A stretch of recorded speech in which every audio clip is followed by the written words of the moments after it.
that God has done. But if we do not look forward, we're going to fall on our face. So, hence the reason why I was saying everything is 2026 for me. I've never had a harder time planning another year than this year. The amount of trials that we've had in the last 4 or 5 months have been ridiculous. And all for two purposes. One, to distract and keep me and this ministry from moving forward. And also to refine me and this ministry so that we can handle what God's going to bless us with in the future. And so I think that what we have to look forward to is amazing, but it is literally only God that can get us there. There is no way we're going to reach this. There's no way we've reached what we have if it hadn't been for God intervening in so many different ways, whether that's a conversation with some random person that just shows up and says, hey, what's going on here, to now they're part of our leadership team or whatever. It has been God all over the place. And I, as the leader of this, am just trying to step back and let Him guide and let Him do what He's doing. So with that in mind, I believe we have not a full, because we have a lot of details to put in there. But that's why Adrian is part of the team, and Suki and other people that are great at details. We'll get to that later. But I want to cast the vision, the big picture of what next year could look like and what we believe it will look like. So, I forgot about this part. I only have a half-hour message here. I kid because I've never had this many points in any message or talk. But I want to give you the foundation of where the vision comes from before I get into the vision for next year, because I want you to understand the vision did not just, I look at a business plan or ask ChatGPT. This is from God. And this is where it comes from. And I'll go as fast as I can on this. But there are 6 points that have been here. I did develop them for this tonight. But this is the foundation of Restoration Ranch. Because when I came out here and we were doing PE, you guys will remember our 7 steps of the process of restoration that we've now developed over all the years, and we use it for our programming and camp. It came from the restoration of Jerusalem and through that. And so these have been the gist of this, but I'm zeroing in on the walls because I believe God has brought something out in the restoration process of the walls of Jerusalem that is very important to the ranch. And so these are the points, and I'm just, again, there's so much in here. I'll just give you the overview of these points. We're talking about Nehemiah, and you guys hopefully are familiar with that story of Nehemiah rebuilding the walls. And he first had a burning burden. So he heard from his brethren that came, and they stated their condition. And then Nehemiah prayed and fasted, and then he developed a plan. He personalized it. He didn't just listen to his people whine and complain and be like, dude, that sucks for you. I'm the cupbearer, so have fun. He personalized it and said, that's my people. Their pain is my pain. And then he prayed and fasted over that. And then he took it on himself to develop a plan. So that's the first thing that took step in the process of restoring the walls. Then we see that he had a balanced burden. Nehemiah, he asked the king, hey, you're going to pay for this. You need to help us restore the walls. He persuaded the governors, and he found a few good men. So he didn't take it all on himself. Just like I can't take on all the responsibility, nor am I taking on all the credit for sure. It has been this community that came together And we balance that burden. And we have to keep it balanced. Then he took another step, and he had bold builders. Nehemiah 4, the people were motivated to work. I said they had a mind to work. We have people here that have a mind to work, and we're also training the generation that is a little more difficult, but that's our goal, is to having the next generation have a mind to work too. But these people were motivated. And why were they motivated?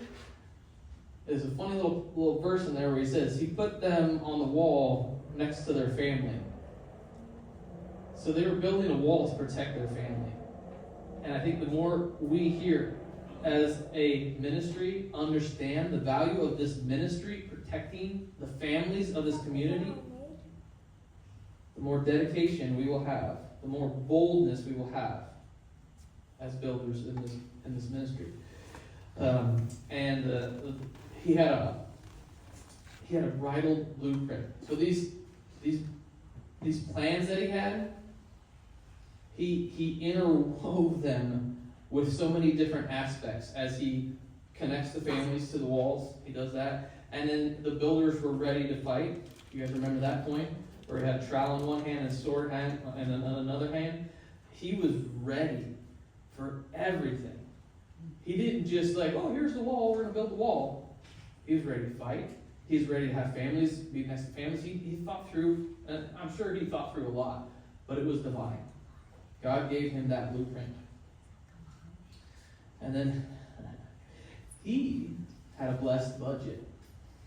We're still probably praying for that. Okay? We do have a blessed budget. But one thing that I wanted to point out in this is that Nehemiah caused the wealthy to repent. His people were not using their funds correctly. They were disobeying God, and he encouraged them through Scripture, hey, you guys are doing wrong here. Your funds are not being used properly. So God blessed him, and they were able to use those funds now to build the wall, finish the wall. And then he had a bulletproof branding. And with that, he established a guard. He didn't just build a wall and be like, sweet, we're done. He established a guard to watch over the wall. And they were strict at keeping that. And just say, okay, you guys go stand up there and watch. They had a whole system. And the other thing that happens right after that is he makes this public record. He goes back and he looks at the people that came before him. And he makes that public. So as we are developing this ministry, and that's why this event is my favorite event, because it is not about me. It's about each one of you guys coming together, and this is the brand. This is Restoration Ranch brand. They can see R&R, but we know what R&R means. It means all of us with our own unique abilities coming together to serve God. And that's what this is, and it's a joy to see that and to see that process in Scripture. And that's what we're trying to develop. Nehemiah says, and this is in chapter 6, 15 through 16. So the wall was finished on the 55th day of, I'm glad we didn't get to the Hebrew names, Elul, I don't know how to say that. And it happened when all our enemies heard of it, and all the nations around us saw these things, that they were disheartened in their eyes, for they perceived that the work was done by God.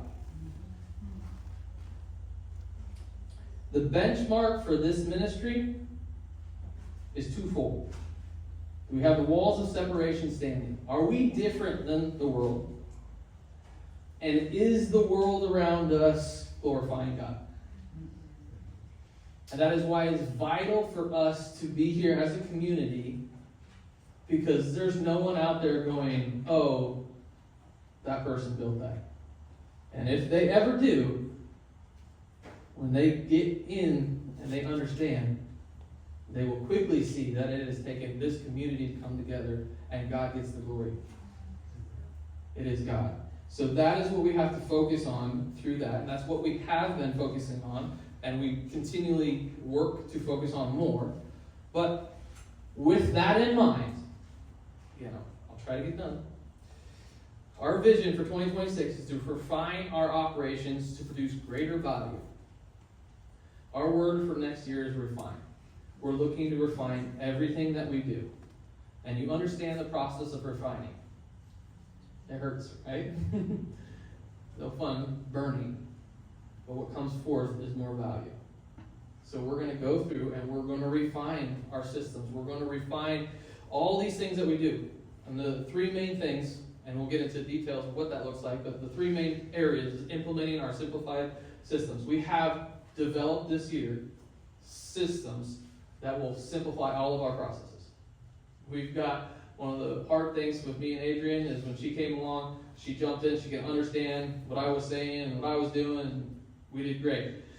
And then now she's got a team working with her, I got a team working with her, and there's, I thought you were, when it was just me and her doing most of the things, we figured it out or whatever. But now we've got okay, here's the system in place, and here's where everybody sits, and here's how we go through it.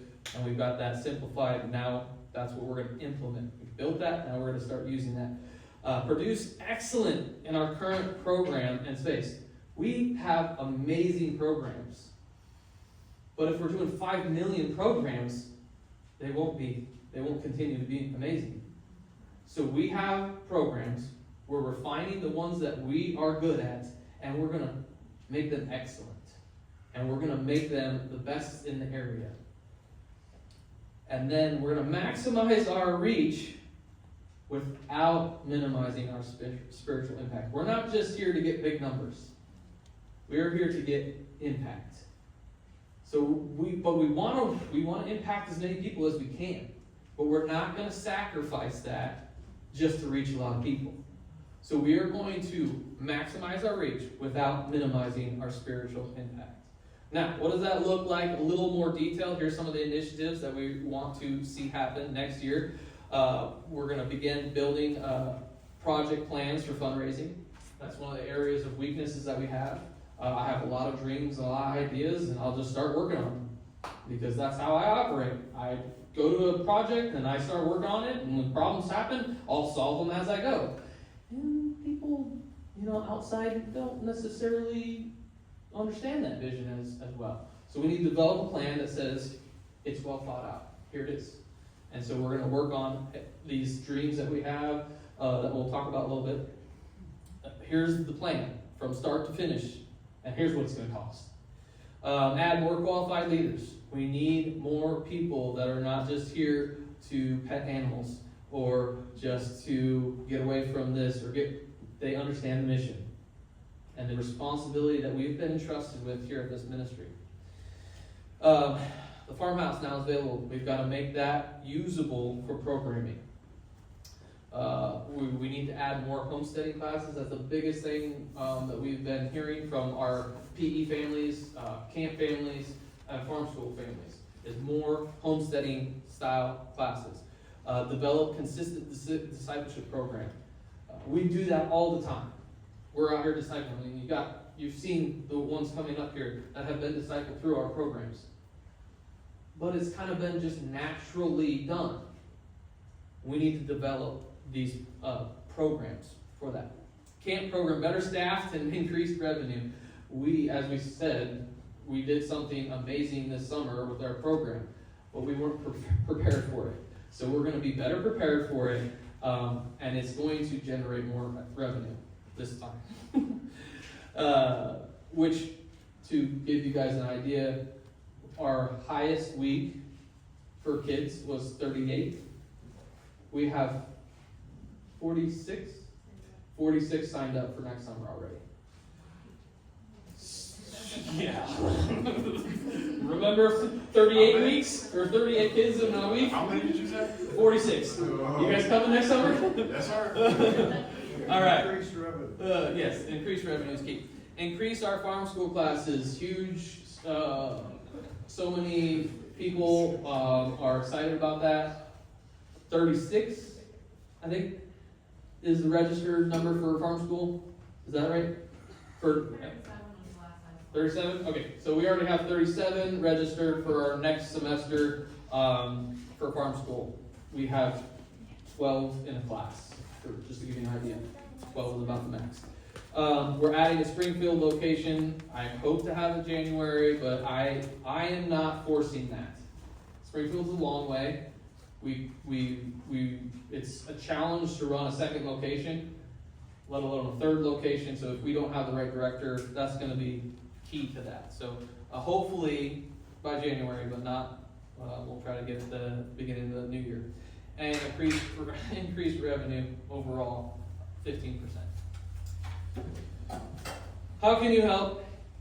Of course, a lot of you guys are already doing most of this, and this is more pertaining to how we're going to present to other people in the community. But if you're not a monthly supporter, that would help. We're looking to get 20 more on there to do that. Again, this ministry is not supported by any churches, denominations, or anything like that, and we don't mind that because this is a non-denominational. We don't have any constrictions. We are able to bring all denominations together without a hitch because no one looks at us, because churches do that all the time. And they'll say they're non-denominational, and they'll say blah, blah, blah, but it doesn't matter because they got some tagline somewhere, and it just doesn't work as good. We have that ability to do that, and we're going to continue to do that. But we need help to do that, and we don't have the support that some churches have. We're looking for at least 5 more to join our leadership team. Again, this is not something that you just come out and play with the animals or just help out at an event here and there. Those are all great things. We want to provide that. We are looking for some people to take the next step and join a little more consistent team. And then the board members, we're looking to add 2 more board members. There is a caveat on that. You would need to be involved in the ranch for about a year. So, I really want to spend more time on that. But I think, again, I'll make this a file. I'll be emailing everybody. We did have, I can count right now 4 families that were not able to make it either because of having kids or traveling. And then I had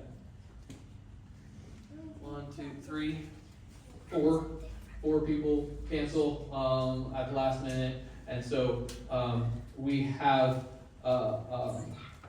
a way to make that public. So you guys will be able to see this and think about this. Somebody hand that out. This is a piece of paper. Help us do better on evaluating what we do. So this will evaluate for what we did this night, and also give you an opportunity if you wanted to join us in any way financially or volunteering for leadership. So let me be clear. This ministry is built on the foundation that we are led by God in every area, and we want to be intentional in every area to tell people that. So part of the refining process for next year is looking at a lot of the events. So you should also have a paper for next year's events. So please take that. Those are tentative. I'm trying my best to be very organized ahead of schedule. So the yearly calendar is already done. But please, it is tentative. So if you show up on one of those dates on that piece of paper and we moved it, don't get mad at me. I am not promising those events will stay. That is just to give you an idea of what the year looks like for us and what we're trying to accomplish. So take that, take those papers. Again, most of you guys are here because you're doing that already. So this is to give you a better idea of what we are doing and what we need. So you can take that and give it to someone else that can join us, that can be a part of this ministry, that would bring value to this ministry, because we truly believe that if we refine our processes next year, we're going to see God do miracles beyond what we just talked about. I mean, 36 people making life changing decisions isn't a small thing. The impact that we're having in this ministry is not a small thing. And each one of you here have a hand in that. We want more people to be a part of that. So tell people, get them excited, and join us. If you have any questions on that, please let me know. Any ideas, please let me know. I will tell you right now, if you have an idea for another ministry of any kind, I will quickly ask you, are you going to start it? So just a heads up. Next year, I'm not accepting ideas without that. I've done that too many times. I already have that weakness because I am ADD, I guess. I don't know. I'm just like, oh, let's try that. Oh, let's try that. All right? Not next year. We're refining. We're going to take what God has blessed us with, and we're going to develop those areas. So, but I'm not opposed to God opening other doors. But you're going to help. So if you do have that idea, like you want to have a fishing tournament or something like that, you better be ready to roll up your sleeves and get it going, which he is. That's what's going to happen next year. So any questions or anything like that, let me know. And I will close in a word of prayer.